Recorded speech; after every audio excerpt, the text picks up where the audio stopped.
Hey, this is Heidi Dawson. If you love all things health and wellness and style of any kind, hang out here with me each week. I'm obsessed with never-ending improvement, and it's all in an effort to help each one of us live a wildly successful lifestyle. Subscribe today so you don't miss a thing. Hi, guys. Welcome to episode 624 of the Wildly Successful Lifestyle Podcast. I'm Heidi, and I am so happy you're here. I'm happy that we're growing together 10 minutes at a time because, as you will shockingly see in this episode, who you hang out with really matters. So be sure to subscribe and follow the show and maybe throw in a 5-star review if you are loving it. You influence more than you know by doing that because ratings matter for the reach of any podcast. So if you're helped, someone else might be helped too. So thank you so much in advance for that. Okay, so years ago, I was visiting a dear friend of mine who lives in another state, and I stayed at her home, and it was such an amazing experience. Like, I felt so welcome. It was like a 5-star resort, even though she lives in a small condo in Colorado at the time. That's where she lived.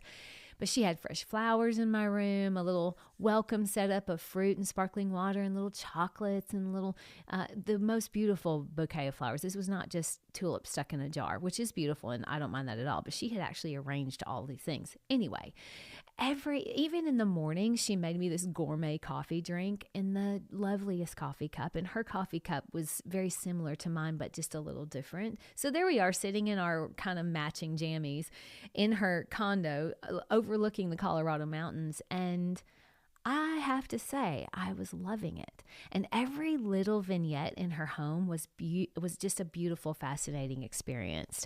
I remember coming home after that weekend and redoing all of my coffee cups and rearranging certain areas of my house. And anytime I have guests now, ever since then, I make sure to try and make them have at least half the experience that my friend gave me. And it has been years now. And just that one weekend had a huge effect on how I do certain things, even to this day. In fact, it's even snowballed. My little sister does the same thing with her guests in her home. And I think that's trickled down to her mother-in-law. I think she told me that she does the same thing with her guests. So my point in telling you that story is that if one weekend years ago had such a huge influence on me to this day, how are the people we surround ourselves with daily influencing us? We're all influenced by the people that surround us the closest, right? My big sister stayed with me for several days this last week, which I adore. And now she had a stroke years ago, so her mobility isn't that great and she's not able to get around so well. So a lot of times she spends sitting in her chair when she's at home. Now, I noticed that my activity level also went down when she was here, even though I was proud of myself for still getting in my workouts and my daily walks with my dogs because I promised myself I would, because I know from experience that my daily movement goes way down when she's here just because it's hard for her to get around as easily as it is for me. I noticed too that when I have a lower activity level, there's a huge difference in how I feel. My energy goes down the less I move. Isn't that true? Now, funny thing is that when she's with me, she moves more than she does when she's at home because my life is so active. So when she goes home, she actually moves a little more because she realizes with me, she knows she can move a little more and it feels so much better to move. You see, we are so heavily influenced by the people that we surround ourselves with, it is almost shocking. So if you think about this a little bit deeper, that weekend with my friend reshaped my home and hosting habits for years, like fresh flowers, thoughtful touches. It all stuck. And with my sister, it was a really good reminder that influence goes both ways. Her presence may have dialed down my energy a little bit, but mine amped hers up. See, we rub off on each other in ways we don't even realize. So imagine think about the people that you're hanging out with daily, like your friends or your family, your coworkers.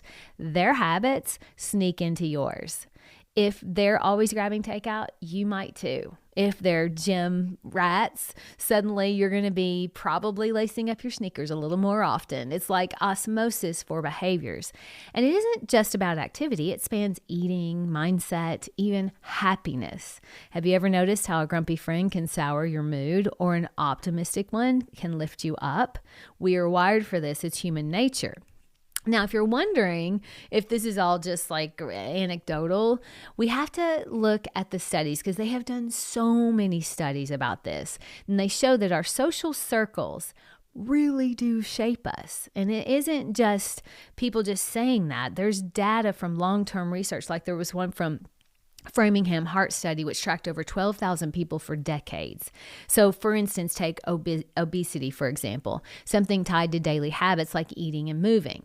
If a close friend, this is crazy, you guys, if a close friend becomes obese, your own chance of gaining weight jumps by 57%. For siblings, it's 40%, and for spouses, it's 37%. It's not just shared environments, it's the normalization of behaviors. Friends influence us most because we choose them, and their choices ripple out. See, happiness works the same way. It spreads like a contagion. Each additional happy friend boosts your own happiness by about 9%. So if a friend within a mile becomes happier, your odds of feeling happier rise by 25%. And this effect reaches 3 degrees of separation. Your friend's friend's friend can indirectly brighten your day. How crazy is that? Isn't that a wonderful thing to know? It makes you want to surround yourself with happy people. And on the activity front, social support is the key. So friend encouragement for exercise is linked to less weight gain over time. And stronger peer networks lead to healthier habits overall. Even quitting smoking clusters in groups. If a friend stops, your chance of smoking drops by 36%. If a spouse does, it's a whopping 67% decrease. I think these numbers are shocking. They show how interconnected we are. Your circle isn't just company. It's a mirror, and it's also a motivator. So if one weekend can reshape your life, imagine the power of your daily surroundings. And this isn't about ditching friends. It's about awareness. Take a moment. Who are the 5 people you spend the most time with? Do their habits align with who you want to be? Are you energizing them too? I challenge you this week. Notice one influence, maybe a friend's active lifestyle inspiring a walk, or a coworker's positivity shifting your outlook. Then flip it. Be the influence. You be the influence. Host a healthy dinner, share an uplifting story, or just move more around someone who needs it. Like with my sister, it creates a positive loop. And remember, we're all shaping each other. So choose your influences wisely and wield your influence with intention. Share this with 3 people who are a positive influence on you. I love you guys. I'll talk to you in a few days. Don't forget to subscribe and share with your friends, because we're just going to keep going bigger and better places together, and I love that about us. Talk to you in a few days.